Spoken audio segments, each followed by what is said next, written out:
सिंदूर जारी है।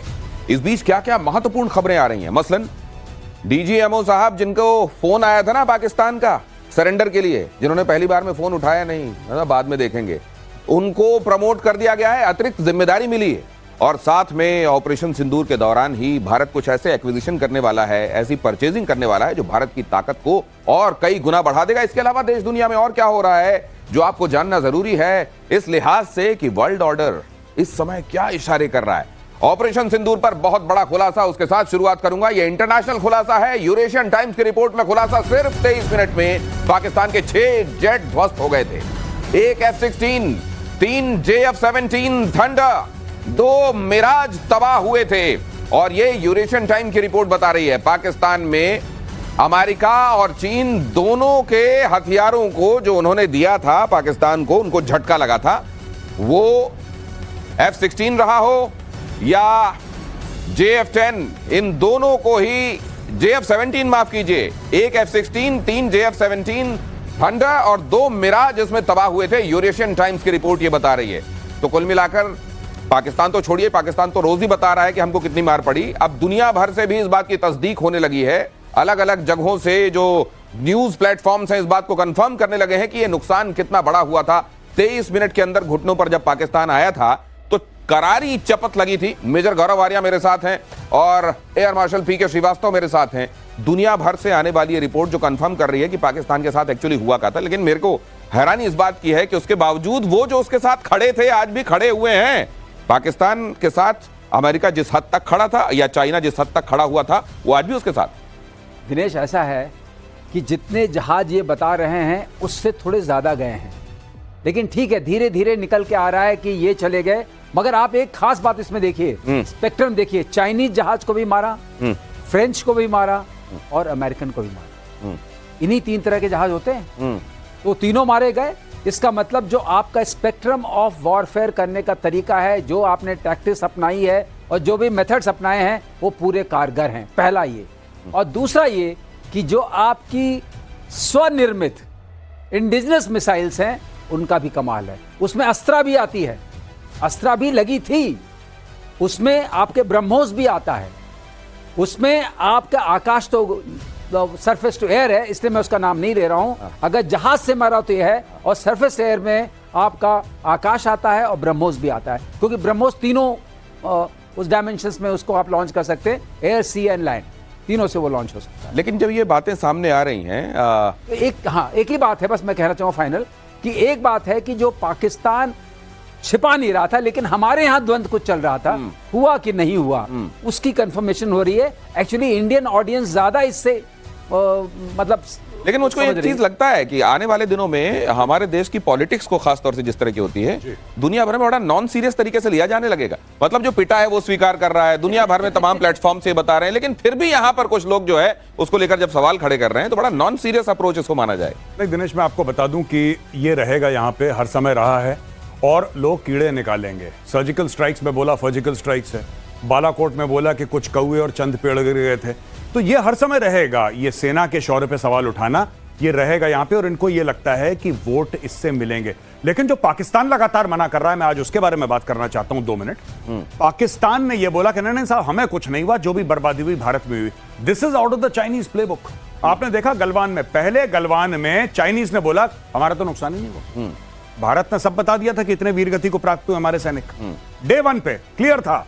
लेकिन चीन ने बोला कुछ नहीं। 1 साल के बाद चीन ने बोला हाँ 4 तो गए थे शायद। वहां से रशियन रिपोर्ट आई कि 4 नहीं गए, 45 के ऊपर गए हैं, सच तो बोलो।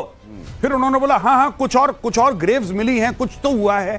तो ये वहीं से सीखते हैं, सब बाप से सीखते हैं अपने। लेकिन ये बाप से ये आधा आधा कैसे सीख रहे हैं? क्योंकि उनके बहुत सारे ऑफिशियल्स ये भी कह रहे हैं कि नहीं बहुत मार पड़ी। शहबाज शरीफ कह रहे हैं कि जब तक हम फजर की नमाज की तैयारी करते वो आर हम रीच करते, हमको बहुत मार पड़ी। भाई साहब, सबसे बड़ी बात, पाकिस्तान का मंत्री अमेरिका से गुहार लगा रहा है कि साहब भारत के 80 जहाज आए थे, वो ये वाला मिसाइल थी, वो तो हमारा थोड़ा बहुत टेक्नोलॉजी काम कर गई। गुणा करके भी बता रहे हैं कि एक में कितनी मिसाइलें फिट थी। अच्छा, सबसे बड़ी बात ये है कि ये क्यों कह रहा है अमेरिका से, आपको पता है बात? इसके पीछे कारण ये है कि चाइनीज माल फेल हो गया। वरना ये अमेरिका से क्यों बोलता, ये चाइना से बोलता। ये चाइना से नहीं बोल रहा, ये कह रहा है कि हमें टेक्नोलॉजी दो। इसका मतलब पाकिस्तान दुनिया के सामने कबूल कर रहा है कि चाइनीज माल फुस हो गया। गौरव, लेकिन वो उसके टेक्नोलॉजी बावजूद इनको देने वाले नहीं है दिनेश। लेकिन नहीं बिल्कुल देने वाला देंगे। देने वाला इनको देंगे तो पकड़ा देंगे चाइना को। हाँ, ये बात सही है। गधे के साथ दिवालिया होने के कगार पर पहुंचा पाकिस्तान। जरा ये खबर भी देख लीजिए, ये नई नहीं है, लेकिन हर दिन एक इजाफा हो रहा है। कहते हैं ना कि आप एक सीढ़ी और नीचे उतरो और नीचे उतर जाओ। दिवालिया होने के कगार पर पहुंचा पाकिस्तान। पाकिस्तान के आर्थिक सर्वेक्षण में खुलासा हुआ है, अब तक के सबसे ऊंचे कर्ज के स्तर पर पहुंच गया है पाकिस्तान। 76 ट्रिलियन रुपए हो चुके हैं पाकिस्तान के कर्ज के। पाकिस्तान के वित्त मंत्री ने पेश किया आर्थिक सर्वेक्षण। ये इसके लिए भी ये जज्बा चाहिए। सर मैं कह रहा हूं पाकिस्तानियों के मजे हो गए। इनके माथे पे शिकन क्यों नहीं है? पूरी दुनिया घबरा रही है, कर्ज वापस कैसे करोगे, वापस इनको वापस करना ही नहीं है, इनके माथे पे शिकन नहीं है। अच्छा ये लोग खाएंगे, कर्ज लेंगे, कुछ मुनीर को खिलाएंगे, आसिम मुनीर को, कुछ खुद खाएंगे। लंदन में एक कहावत है, मैं कई बार आपकी शो में, 2 बार तो आपकी रिपीट कर चुका हूं शो में भाई, आज फिर बताता हूं। जब भी पाकिस्तान को कर्ज मिलता है, लंदन और दुबई में जो रियल एस्टेट के रेट्स हैं, प्रॉपर्टी के रेट बढ़ जाते हैं, क्योंकि कहते हैं कि वहीं पे सारा पैसा जाता है। तो अब देखिए पूरी दुनिया चिंतित है कि भाई इतना पैसा वापस, क्योंकि कोई भी इज्जतदार आदमी होगा कर्ज लेगा, उसका पहला टेंशन ये होता है कि मैं वापस कैसे करूंगा। इन भाइयों को कोई टेंशन नहीं है, क्योंकि वापस करने की नियत ही नहीं है। जब वापस ही नहीं करना तो आन दो। इनको कोई फर्क नहीं पड़ता, कर्ज जितना -10 में आप जाओ उतना ही -20 में चले जाओ या -30 में और आगे चले जाओ। उसके बाद कोई आर्थिक सर्वेक्षण पेश कर देगा और कहेगा कि आज तक के सर से ऊंचे कर्ज में है, तो पहले वाला कौन सा लौटा दिया जो अब लौटा दोगे? लौटाना नहीं है। लेकिन यह भी एक बड़ी बात है कि ये बता रहे हैं कि हम कर्ज में, शुक्र है ये नहीं कह देते कि हमारे यहां इतनी खुशहाली है कि हमको कभी किसी के सामने हाथ फैलाने की जरूरत नहीं पड़ी। जरा देखिए पाकिस्तान के भीतर गदर की आहट। अगली खबर, 11 जून को रिहा हो सकते हैं इमरान खान। मुनीर और इमरान के बीच जंग और तेज होने के आसार। 2 साल से जेल में बंद हैं इमरान खान। इमरान खान आप कह रहे थे कि बाहर निकलेंगे तो बड़े सारे डायनेमिक्स बदलेंगे जी। अब अगर 11 को ये हो जाता है तो क्या क्या होने वाला है पाकिस्तान में? अगर इमरान खान, मैं आज एक प्रिडिक्शन कर दूं आपकी शो में, अगर इमरान खान जेल से निकल जाता है और ये वापस इमरान खान को कुछ महीने जेल में नहीं डालते और इमरान खान आजाद इंसान की तरह घूम सकता है अगर पाकिस्तान में, पाकिस्तान की पॉलिटिक्स बदल देगा वो आदमी, कुछ चंद महीनों में बदल देगा। और ये भी मैं बता रहा हूं अमेरिका की तरफ से प्रेशर आया है। ये प्रेशर आया है कि तुमने एक बेगुनाह आदमी को जेल के अंदर डाल रखा है, इसको निकालो। कोई ये गलती ना करे समझने की कि आसिम मुनीर का दिल बदल गया और आसिम मुनीर अच्छा बेहतर इंसान बन गया। वो चोर था, चोर है, चोर रहेगा। Same for the Shahbaz Sharif and Nawaz Sharif, both of them. चोर थे, चोर हैं, चोर रहेंगे। 40 बिलियन दिया है 10 साल में, वो 4 बिलियन लेने के लिए कुछ तो करना पड़ेगा गौरव।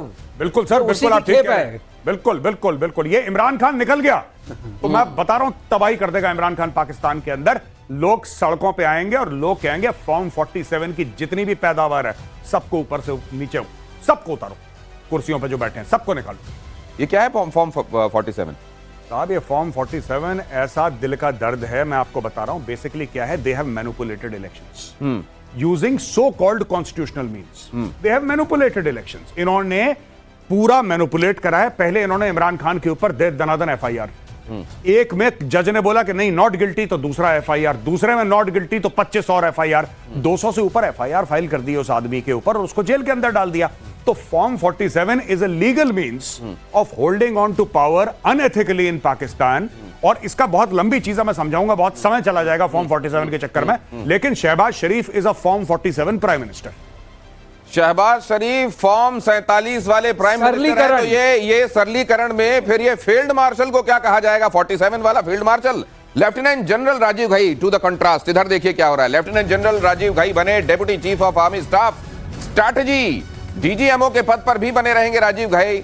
सेना के खुफिया एजेंसी के और सेना के बीच में समन्वय के लिए यह नया पद बना है, नया वर्टिकल बना है। राजीव घई उत्तम युद्ध सेवा मेडल से भी सम्मानित हैं। सर इसके मायने क्या हैं? नहीं, इसके मायने हैं कि बहुत बढ़िया चीज है और it's a matter of great honour, it's a matter of great privilege, और इससे ज्यादा क्या ही कह सकते हैं। ये वर्टिकल नया क्रिएटेड है? नहीं, deputy chief StratCom is a old this thing. ये इनफैक्ट जो जनरल शर्मा थे वो DCOS स्ट्रैट हुआ करते थे, फिर वो नॉर्दर्न आर्मी कमांडर अभी बन गए हैं जनरल प्रतीक शर्मा, तो ही वाज देयर ओनली। तो क्या खुफिया एजेंसियों और सेना के बीच में समन्वय इनका मुख्य काम है? बहुत काम है। इट्स अ वेरी क्रिटिकल, बहुत क्रूशियल, बड़ी जिसको कहते हैं कि बहुत एक सेंसिटिव अपॉइंटमेंट है हाँ। और काफी it also is it's also उसके कई सारे हैं, वो क्लॉज के साथ काम करते हैं, जो थिंक टैंक है, 10 किस्म की डीजीएमओ साहब ने पहली बार में फोन नहीं उठाया था पाकिस्तान का, बोल दिया था कि बिजी है बता दो। जी जी दूसरी बार में उठाया था कि अच्छा ठीक है देखते हैं। जी। अब क्या फोन उठाएंगे नहीं उठाएंगे? अब तो बिल्कुल नहीं उठाएंगे। अब तो बिजी हैं, थोड़ा ज्यादा बिजी रहेंगे ना, अब थोड़ा मुश्किल होगा। अब थोड़ा ज्यादा बिजी। और ये बता रहा है, देखिए ऑपरेशन सिंदूर के दौरान हमारे जो मुख्य चेहरे थे, हमारे जो मुख्य किरदार थे, उनका प्रमोशन ये बता रहा है कि भारत ने ऑपरेशन सिंदूर में क्या हासिल किया है और आने वाले दिनों में, क्योंकि ऑपरेशन ऑनगोइंग है, और क्या क्या होने वाला है। जैसे ये होने वाला है, वायुसेना को मिलेंगे 3 मॉडर्न आई स्टार एयरक्राफ्ट। इसी महीने रक्षा मंत्रालय की तरफ से खरीद को मिली मंजूरी। प्रोजेक्ट की लागत 10,000 करोड़ रुपए।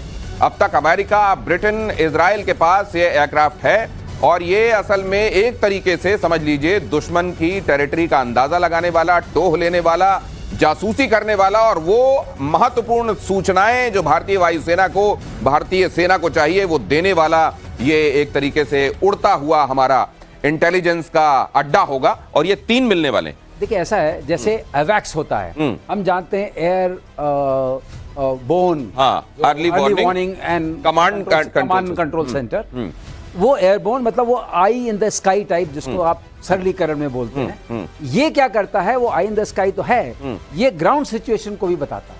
अच्छा। और इसमें यूएस में इसका है जे स्टार, अच्छा। आई स्टार कहते हैं, उनका भी आई जे स्टार है। हाँ। और ये आपको जितने ग्राउंड मूवमेंट्स की जो ग्राउंड मैपिंग होती है, आपको रियल टाइम इंफॉर्मेशन देगा, जिसकी मदद से आप जो करना चाहते हैं, जिसको हम ऑर्डर ऑफ बैटल बोलते हैं, जिस तरह से मासिंग होगी, चाहे टैंक्स की हो, चाहे इन्फेंट्री बटालियंस की हो, चाहे आर्मर्ड कोर की हो, चाहे एयरक्राफ्ट की हो, चाहे मिसाइल्स की हो, चाहे यूएवीज की हो, तब आप उस तरीके से घातक निशाना लगा सकेंगे, जैसा कि इस बार हम लोगों ने किया। उसमें ये बहुत मदद करेगा। मतलब ये समझा जाए कि वो जो होता है अवैक्स जो होता है, वो मुख्य तौर पर एयर टू एयर के लिए मोस्टली वो एयर फोर्स को ज्यादा जानकारियां उसके लिए मुफीद होता है, एयर सिचुएशन के लिए। और ये जमीन के बारे में भी। और इसको असल में आई स्टार जब आप पढ़ते हैं तो आई स्टैंड्स फॉर इंटेलिजेंस और हाँ, और इसमें intelligence, surveillance, target acquisition and reconnaissance. Target acquisition, इस बात को मत भूलिएगा। हाँ। टारगेट एक्विजिशन उसका मेन है लैंड के लिए, एयर टू एयर के लिए है। तो ये जो एस्पेक्ट इसका है, जैसे मान लीजिए हम अब जाके दोबारा जो बचे हुए 12 हैं, खबर दे रहे हैं उनको। अगर आप इसको समझा भी दें सर इसमें कि ये इसमें क्या क्या ऐसा लगा होगा। इनफैक्ट इसमें ये थोड़ा फेडेड है, अगर इसमें कुछ आपको समझ में आप देख रहे हैं कमेंट मींस कम्युनिकेशन इंटेलिजेंस, ये लाइन ऑफ साइट हो गया। अच्छा। ये इलेक्ट्रो ऑप्टिकल हो गया है, ये आईआर रेडार तो समझ में आ रहा है। एलओएस क्या है सर? ये एलओएस हो गया। दैट मींस ये सारी जो आपको लाइन ऑफ साइट के थ्रू मिलेगा, रेडार के थ्रू मिलेगा, कम्युनिकेशन के थ्रू मिलेगा, सैटकॉम के थ्रू मिलेगा, और सिगेंट भी होगा, इलेक्ट्रॉनिक इंटेलिजेंस भी मिलेगा। इस सबको मैप करके, जैसे मान लीजिए आपके नीचे रेडार्स हैं, रेडार्स रेडिएट कर रहे हैं, आपको इंफॉर्मेशन मिली। एयर डिफेंस बैटरीज हैं, रेडिएट कर रही है, इंफॉर्मेशन मिली। ये सैटकॉम मतलब सैटेलाइट कम्युनिकेशन। अच्छा। वो ऊपर से आ रहा है। आपने कमेंट, ये क्या है? Communication intelligence. एलओएस क्या हुआ sir? Line of site. Line of site, ये 2 दिखाई दे रहे हैं मेरे को, एक सामने की तरफ और यहाँ लाइन ऑफ साइट। ये लाइन ऑफ साइट है। अच्छा, ये लाइन ऑफ साइट का क्या मतलब होता है सर? लाइन ऑफ साइट को जो चीज आप सामने से देख सकते हैं। अच्छा, सामने की तरफ। ओके, विजुअल जो होता है। ओके। और ये क्या हो गया? ये इलेक्ट्रॉनिक इंटेलिजेंस। ओके। और ये हो गया electro optics and IR, infrared. Okay. ये इन तमाम जगह, ये समझ लीजिए अलग अलग तरीके की आंखें हैं। हाँ। ये अलग अलग तरीके की आंखें जो न सिर्फ आसमान में देख पाएंगी बल्कि जमीन में देखकर ये कहां कैसे फॉर्मेशंस हैं, हमको क्या कदम उठाने चाहिए, उस हिसाब से हमको टारगेटिंग के लिए बहुत इंपॉर्टेंट इंफॉर्मेशन। गौरव बताइए। एक और चीज मैं बताना चाहता हूं कि ये स्टैंड ऑफ डिस्टेंस पे उड़ेगा। इसको पाकिस्तानी या चाइनीज एयर स्पेस के अंदर घुसने की जरूरत नहीं है।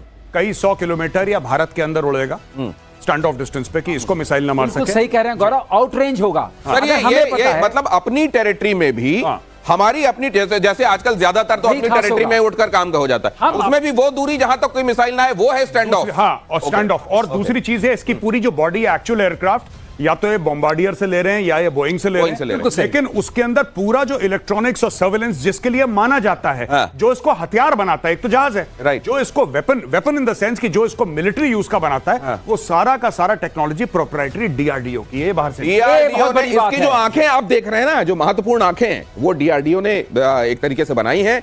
बस उसका जो आप बॉडी जो आप देख रहे हैं वो बोइंग या बॉम्बार्डियर से लिया जाएगा। ठीक कह रहा हूं? जी बिल्कुल, जी बिल्कुल। तो दिनेश एक बात बहुत आप दोबारा दर्शकों को बताइए, जो उन्होंने बात बताई बहुत महत्वपूर्ण है, क्योंकि ये जो टेक्नोलॉजी है ये थ्रेशोल्ड टेक्नोलॉजी है, मतलब top of the rack technology है, ये किसी के पास नहीं है। ये वो टेक्नोलॉजी है जो किसी के यूएस के नहीं पास है, हो सकती है, जो यूएस के पास शायद हो सकती नहीं है। अच्छा, हमने जे स्टार बताया, तो मतलब कम से कम हमारे आसपास जो दुश्मन है उनके आसपास 4-5 जो देश हैं उन्हीं के पास है और किसी के पास नहीं। चलिए